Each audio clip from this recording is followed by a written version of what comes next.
Good morning, everyone. Jane Monreal here with you. 9 o'clock Tuesday morning. You're watching Live Impact News on WCNC Plus. We appreciate you joining us this morning as we have a full agenda for you this morning.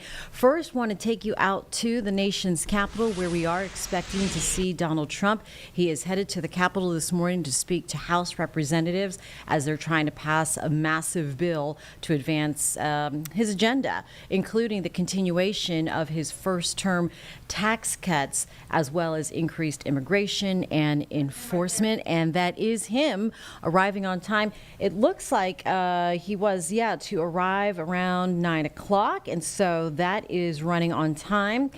He's going to deliver remarks to the House GOP conference. We are unsure if those are going to be publicly broadcast, right, Carlene? Yes. Okay, so they could be closed-door comments, but you could see him walking with House Speaker Johnson there, entering the Capitol. He left the White House just before 9 o'clock, just a short helicopter ride. It looks like he is speaking to press right now. Let's see if we can listen in here on WCNC Plus. They're not going to get, but I think we're going to have tremendous not luck. We have tremendous talent. This man has done an incredible job as Speaker. You know, we had a majority of one. We were one heart attack away from losing the House, okay? Now we have 7. That's a big, because we won some elections, as you probably noticed, and we're going to win a lot of elections. We have an economy that's roaring. We took out $5.1 billion. If you take a look, $5.1 trillion with a T, not a B. $5.1 trillion out of the Middle East. They're investing more than that. It's going to be ultimately more than that. But 180 wide-body Boeing aircraft. They're spending money at levels that nobody's ever seen. Usually a president goes for a trip and he loses money. In other words, he gives money. We went for a trip and we took out $5.1 trillion. Nobody has ever seen anything like it. And that's just the beginning. So I think we're a very unified party. The Senate's doing great. John Thune is doing fantastically. He's a great guy.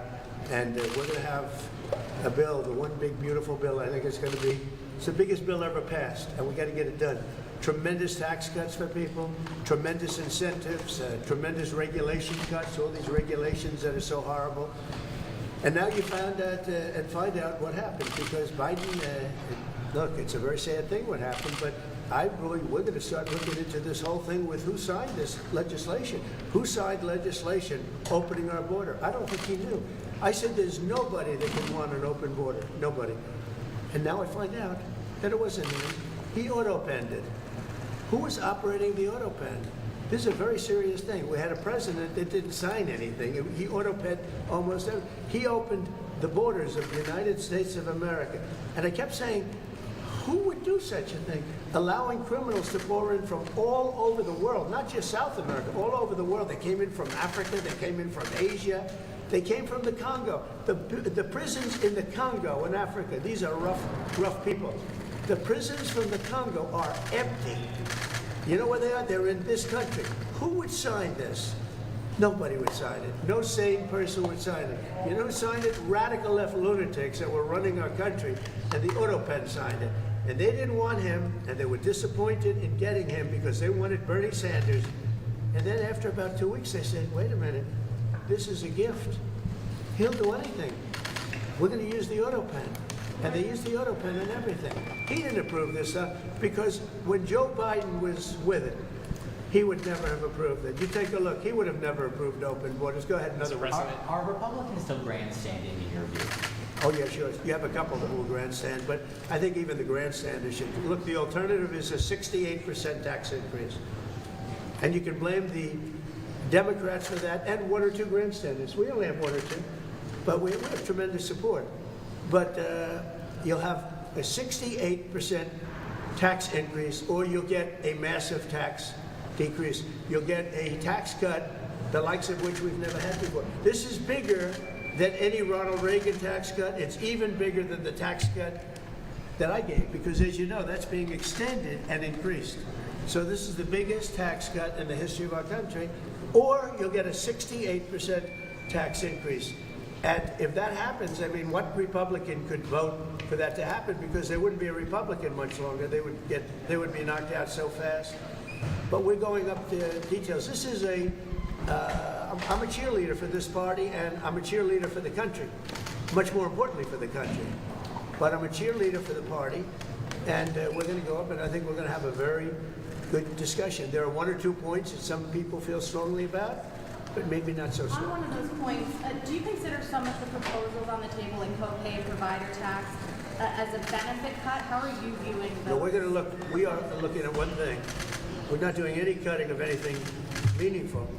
The only thing we're cutting is waste, fraud, and abuse. With Medicaid, waste, fraud, and abuse. There's tremendous waste, fraud, and abuse.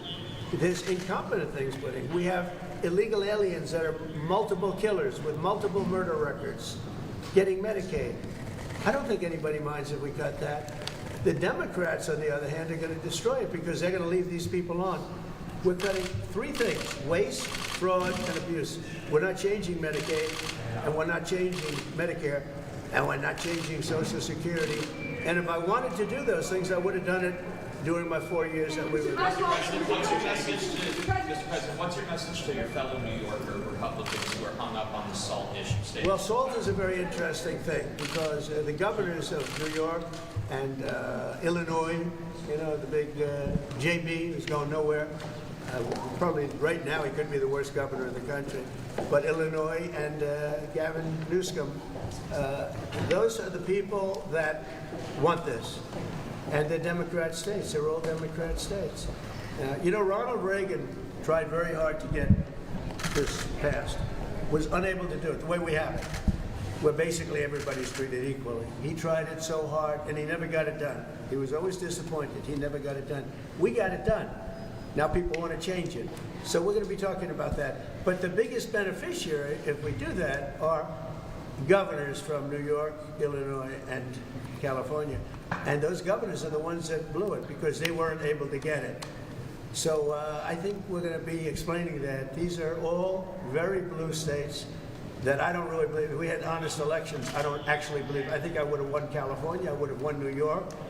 I even think I would have won Illinois. I think we have to, we're going to start this after. I was talking to Mike, and again, I'm his biggest fan. I love this guy. He's the only guy who could have walked in with a 1.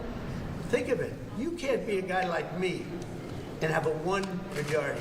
You have to be a guy like him, a nice person. He's very religious. He prays. He's a man of God. And so am I, but he's really to a new level, I will tell you. He is a great guy. They love him in Louisiana, and they love him that's the only kind of guy. Somebody said, oh, well, we want somebody if you put a certain personality in there, you would have never, look at what he got passed, what he's gotten passed. And just so you understand, he's getting this passed too. And I don't think there's anybody I could give you guys that is so tough. You guys would run if you ever looked at him. If you ever saw some of these guys, you would not ask him questions you'd be afraid to. This guy did something that I don't think there's anybody that's more well-suited to be Speaker of the House, especially in a case like this. Remember, we had a majority of 1 for 6 months. And that was a very frightening thing because the Democrats have really hurt our country. And we are going to go into very much, remember what I said, the auto pay. This government was illegally run for 4 years. Thank you very much, everybody. Mr. President, should the DOJ be charging a member of Congress? Okay, everybody, you are watching live right now. President Trump speaking to the pool press there on his way to speak to House GOP party on the big, beautiful bill that he is trying to advance. Another test will be faced tomorrow with the committee vote, and his comments here, he's expected to talk to them again for the next hour as he was just touting his bill and who it will benefit with huge tax cuts, etc. For the American people. All right, so we will bring you the latest if we hear any updates, if those comments that he's going to make to the GOP House party there, or House Republicans rather, should be public. We will bring that to you here live on Live Impact News. In the meantime, I'll tell you what, we are also standing by. This will be a little bit later on this morning, but the Health and Human Services Secretary Robert F.K. Jr. is also going to be speaking to the Senate Appropriations Subcommittee. This is on the fiscal year 26 budget that he is trying to get forward. And so he's going to be talking at 10 o'clock this morning, continuing his testimony in front of the Senate subcommittee. All right, let's take you back now to the state, North Carolina, Tar Heel State, as we are looking in live now on the House Finance Committee. This is happening live as they are discussing several, or if not dozens, of bills. Let's listen in here live on Live Impact News on WCNC Plus. Those needs. And of course, finance provisions. You have gotten your information from our fantastic staff that describes in greater detail the finance provisions that you guys appropriated, that you guys developed. And a couple of highlights there that what I would say is, first and foremost, that the House budget takes a serious look at the revenue amounts coming in. And what this budget does is adjust those revenue triggers to account for inflation and population growth. We think that that's a responsible way to do that. It increases the standard deduction by $1,000 for married filing jointly and $750 for head of household, $500 for single and married filers, single and married filing separate taxpayers. Creates a personal income tax deduction of up to $5,000 for income received as tips. It enacts a back-to-school, a very, very incredibly popular back-to-school sales tax holiday for the first weekend in August for the various clothing, school supplies, computer and sports equipment necessary for the back-to-school time. Changes the sports wagering reflected a little bit by modifying the major events group. Going into some of the appropriation areas, our community colleges, they're going to be very, very happy with the community college portion. All right, as we will break away momentarily now from North Carolina General Assembly back to President Trump, as it looks like he is taking some more live conversation here. I want to win a lot of elections. The economy is good. I just had my highest poll numbers ever. And we had a big trip to the Middle East. We took in $5.1 trillion. We brought it back to our country. 180 Boeing aircraft are being built now because of that trip, and many other things that's the least of it. The economy is doing great. The stock market's higher now than when I came to office, and we've taken in hundreds of billions of dollars in tariff money, and we've had no inflation. They kept saying inflation. There's no inflation. Groceries are down. Gasoline is way down, way down. Everything is down. All energy costs are down. I'll tell you, to me, maybe the most respected thing, you saw the way they respected me between Qatar and Saudi Arabia and UAE, probably the richest, certainly the richest of their type nation, great places, unbelievable amounts of money. They respect our country again. They were going to go to China. China was going to take over those countries 100%. They were dealing with China because they weren't treated right by the last administration. And they have tremendous economic power. They have more money than anybody. We probably have more money, but we have other things that they are very, very, they are very cash rich, to put it mildly. And they're spending 5.1 trillion. Probably it's going to be 7 trillion by the time we stop. And somebody said every other president goes and leaves and spends money, gives other countries money. I'm the only one that goes and takes money back. When you think of it, I said that's an interesting statement. I never thought of it that way. But we have this is really just a pep talk. We have a very unified House, and we have a very unified Senate. And Mike is doing a phenomenal job as Speaker. He's going to be there a long time. And we have a man in the Senate, our leader, Thune. Mr. Thune is doing a great job. I've gotten to like him a lot, and he's doing a fantastic job. Between the two guys, they're very different personalities, actually, in certain ways. but they are doing a fantastic job. I don't think the Republican Party has ever been so unified. It's become a much bigger party. You know, we're winning the labor vote. We won the Teamsters. We won votes that nobody. Look how well we did with the automakers. And by the way, the president of the automakers is now my biggest fan. He said, he did tariffs. You know how many auto plants are being built now in this country because of the tariffs? 3 just announced yesterday that they're building. There's a revolution going on, a positive one, in our country, and I love it, and we're doing really well. And we'll the negotiations to stop, Mr. President. Do you want the negotiations to be over now? Which negotiation? Over this bill. Oh yeah, well it's going to be. We're going to be putting it in soon, and I think we're going to have great support. Are you going to We are going to make a couple of tweaks. I mean, we don't want to benefit Democrat governors, although I would do that if it made it better, but they don't know what they're doing. So And, you know, want- we don't want to do any damage to the state. We want to help all the states, but we have governors that are from the Democrat Party. Let's say New York, Illinois, big ones, and let's say Gavin Newsom, who's done a horrible job in California. You know, we want to benefit we want to benefit Republicans because they are the ones that are going to make America great again.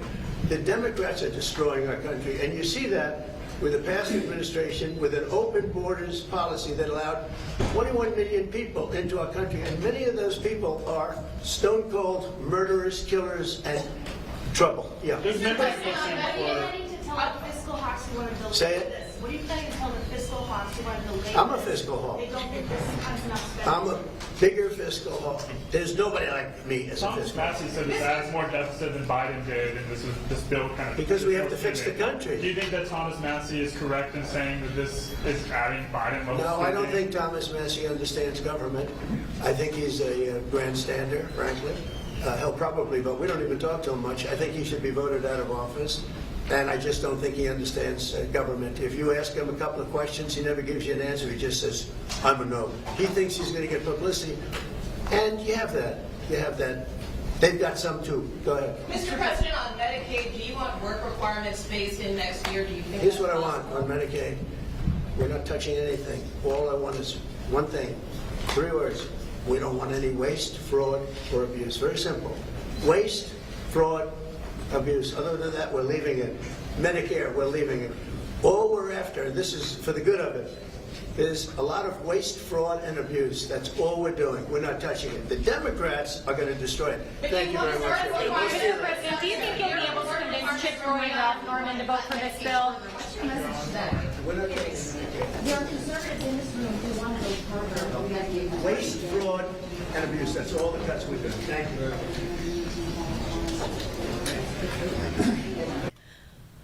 All right, once again, we are just watching President Trump head to the GOP House conference where he is expected to speak to push his spending bill, which is up for an early committee vote tomorrow morning. So an important day for the president as he pushes his agenda, including many of his first-term points that he wanted to pass, including first-term tax cuts, as well as increased immigration enforcement and military spending, and cuts to Medicaid, but he does qualify that by saying no cuts or no waste, fraud, or abuse. Okay, so we will take you from there once again. If we do see President Trump stopping again for the press pool and taking questions, we'll cut into that live. In the meantime, we expect that conversation, that meeting in front of the House GOP conference to be behind closed doors, if you will.